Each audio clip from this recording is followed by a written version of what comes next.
pertumbuhan ekonomi dan juga melayakkan negara meningkat ke satu tahap yang lebih membanggakan. Oleh itu, kita berusaha dan khususnya kepada keluarga MITI di bawah pimpinan Saudara Tuku Zafrul yang telah mengusahakan satu rangkaian dan mendapat menarik pelaburan dan minat yang bertambah kepada Malaysia dan juga Asia Tenggara. Saya dengan itu menganggap sidang ini yang dilaksanakan dengan kerjasama SEMI, dan terima kasih kepada Aja dan seluruh pasukan dengan penyertaan yang begini hebat dan membanggakan dan memberikan keyakinan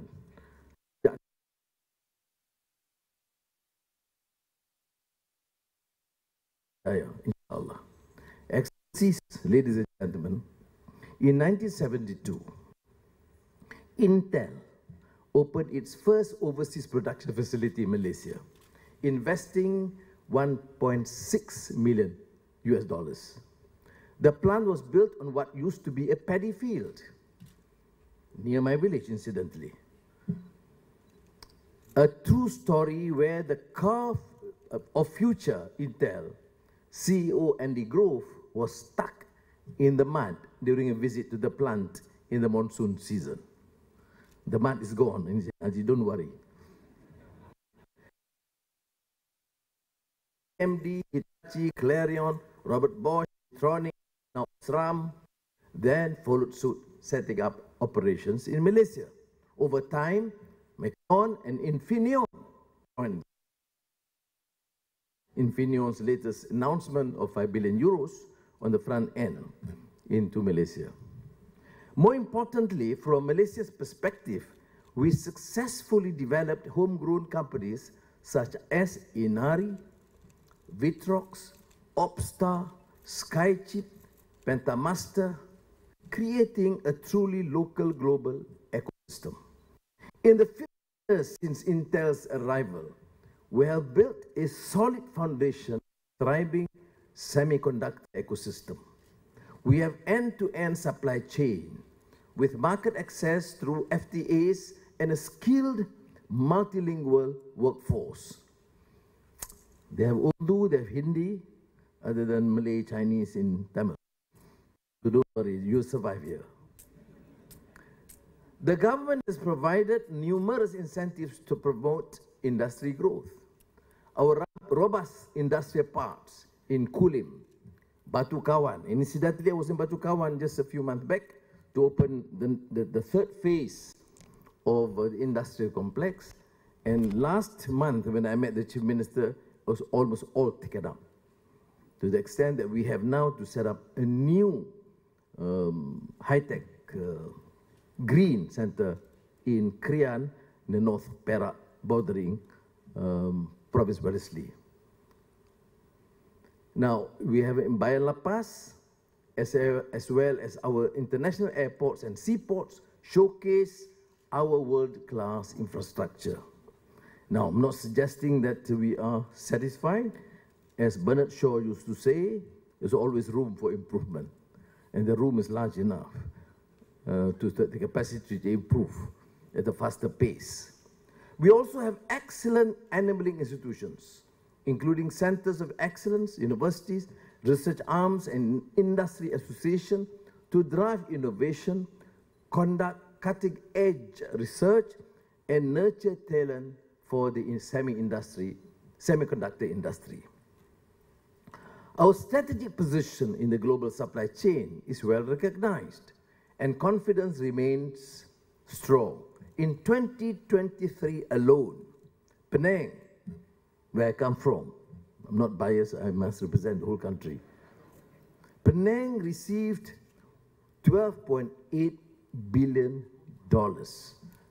in FDI, 61 billion ringgit, from semiconductor MNCs, more than the previous 7 years combined. Notably, Intel announced $7 billion, 30 billion ringgit investment in the new manufacturing facility there. With that sort of progress, I don't know why I'm wasting time in Kuala Lumpur. The reason being, we're expanding the facility throughout the country. I was in Sarawak yesterday and last night, and it has now become a major hub for energy, renewable energy, and green hydrogen and ammonia for the region. The outstanding pace of development. Now, the past half century has seen us become the 6th largest exporter for semiconductor and 10th in terms of E&E products, but we remain over-concentrated in the back-end process. The outsourced assembly and testing, or SAT, part of the supply chain. While we are proud of our achievements and to have players in design, fabrication, and manufacturing equipment, we have a strong capacity to diversify and move higher in the value chain. This means building our existing foundations to move towards even more high-end manufacturing, semiconductor design, enhanced OSAT, and advanced packaging. You see, when I say enhanced, you know that I'm English, British English, not American English. The American would insist that my pronunciation is wrong because they would say enhance. No. So, advanced packaging as well as sophisticated semiconductor manufacturing equipment. Our vision, therefore, is to create an ecosystem driven by dynamic Malaysian firms and world-class talent, while partnering with global companies to compete regionally and globally based on innovation and creativity. Excellencies, son excellence, son excellencia, ladies and gentlemen. In this vein, Malaysia is offering itself as a bridge to connect countries open to tech collaboration. Right here on our shores, Malaysia is already a melting pot of local and international tech talent, making it easy for companies rooted here to be regionally and globally competitive. Malaysia is also offering itself as neutral ground that ensures all tech collaborations from the east and the west, north and the south happening here will serve positive purposes. Our motto, Malaysia, bridging technology for our shared tomorrow, reflects our commitment to connecting current technological capabilities with future humanity, enhancing innovations, not enhancing, Ajit. Enhancing innovations while building a more secure and resilient supply chain for the global semiconductor industry. Technology is evolving rapidly, and you have heard experts today, I'm sure, in the next 1 or 2 days. Technology is evolving in the post-normal times. The pace and speed is unprecedented. For example, Netflix took 3.5 years to reach 1 million users. Facebook took 10 months. Instagram took 2.5 months. And ChatGPT just took 5 days. Hence, we need to be agile and adaptable by strengthening our foundations to different contexts and circumstances, not circumstances. We also recognize that reaching the frontiers of chips technology is neither easy nor cheap. The world's leading chip manufacturer, the SMC in Taiwan, has a capital expenditure budget of 28 to 32 billion US dollars for 2024. While it will take us time to reach there, we are currently focusing on other parts of the value chain. For instance, EVs contain over 3,000 chips, 2 to 5 times that of internal combustion engine, ICE, vehicles. With the growth of the global EV market, Malaysia could become the key hub to supply power chips to EV cars. These power chips are key in energy transition and decarbonization technologies. And through Malaysia's new Industrial Master Plan 2020 and IMP, this, because Afro insists that I mention, because this is his idea, the new Industrial Master Plan, and the National Energy Transition Roadmap and ETR, we also have the right policy enablers and the incentives for companies wishing to manufacture them here. Moreover, the government aims to have 40% of Malaysia's primary energy mix from renewable sources by 2035.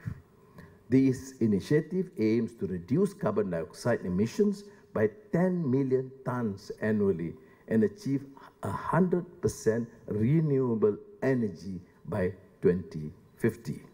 The government supports exploring new technologies like green hydrogen, nuclear technology, and large-scale energy storage to reduce dependence on fossil fuels and meet the 2016 Paris Accords targets.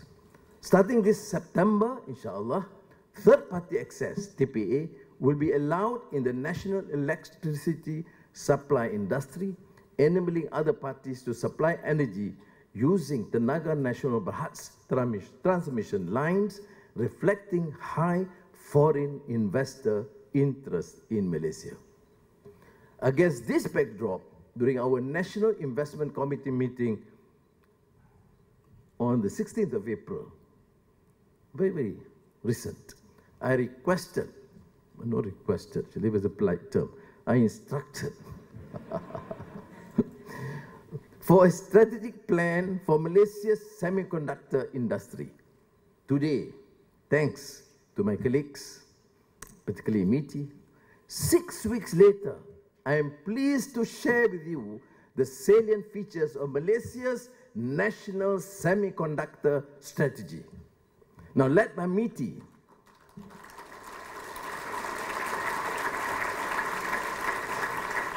and its agencies and involving various ministries, the NSS is a robust, agile, inclusive, and forward-thinking strategy. This plan, structured in 3 phases, is designed to foster collaboration with companies across ASEAN, Asia, and the global stage. Phase 1 involves building on our foundations. In this phase, we will leverage on our industry's existing capacity and capabilities to support modernization of OSAT and with moves towards advanced packaging. Grow existing fabs in Malaysia and pursue FDI on expanding capacity in trailing edge chips, particularly power chips, as well as develop local chip design champions. Phase 2 is all about moving to the frontier. We'll pursue cutting-edge logic and memory chips design, fabrication, and testing, and looking to integrate the purchases of these chips. Once phase 1 is implemented, more leading advanced chips manufacturers will be attracted to our shores. This is where our local design champions can be easily integrated into the ecosystem of these advanced fab companies. Now, phase 3 is all about innovating at the frontier. The next phase is to continue doubling down by supporting the development of a world-class Malaysian semiconductor design, advanced packaging, and manufacturing equipment firms, while at the same time attracting the buyers of advanced chips such as Apple, Huawei, Lenovo, and other such cutting-edge companies to pursue advanced manufacturing in Malaysia. To stay flexible and agile, the NSS will be a living document, evolving as needed, but we remain steadfast in our aspiration to make Malaysia a major global player in accessible technology for all, powered by our semiconductor industry. Excellencies, ladies and gentlemen, to stay on track, these are the 5 headline targets for the NSS. Firstly, on investments, will quote at least 500 billion ringgit of investments in phase 1, with domestic direct investment focusing on IC design, advanced packaging and manufacturing equipment, and FDI focusing on water fabs and manufacturing equipment. By phase 2, we want to establish at least 10 Malaysian companies in design and advanced packaging with revenues between 1 to 4.7 billion ringgit, or 210 to $1 billion, and at least 100 semiconductor-related companies with revenues close to 1 billion ringgit, $210 million, creating higher wages for Malaysian workers. Now, R&D hub, develop Malaysia as a global R&D hub for semiconductors, featuring world-class universities, corporate R&D, and centers of excellence, blending the very best of Malaysian and international talent. Training, train and upskill 60,000 high-skilled Malaysian engineers. Fiscal support, allocate at least 25 billion ringgit, $5.3 billion in fiscal support to operationalize the NSS with targeted incentives, details of which will be announced by MITI soon. In reaffirming Malaysia's commitment to becoming a global leader in semiconductor industry, the National Semiconductor Strategic Task Force, with CREST serving as the secretariat, focuses on fostering innovation, enhancing research and development capabilities, and driving the commercialization of the semiconductor technologies. Ultimately, the NSS is a means for Malaysia to advance and democratize technology for the good of all humanity. To achieve this, we need your support, both from those here today and others beyond this room. Geopolitical dynamics aside, a robust multinational semiconductor production remains vital for humankind's survival, particularly as we are running out of time in our climate action and risk mitigation. Today, I offer our nation as the most neutral and non-aligned location for semiconductor production to help build a more secure and resilient global semiconductor supply chain. On that note, our key proposition of Malaysia bridging technology for our shared tomorrow reflects our sincere aspiration to promote technology for humanity's greater good by being your leading partner and collaborator in the global semiconductor industry and beyond. Whether you are sitting here as an investor, sovereign wealth funds, manufacturer, engineer, or policymaker, you are welcome to join in this transformative journey towards a more inclusive, resilient, and impactful semiconductor future for Malaysia and the world. Terima kasih. Thank you. Thank you, Yang Amat Berhormat Prime Minister, for your inspiring address. Can I invite Yang Amat Berhormat Prime Minister to please...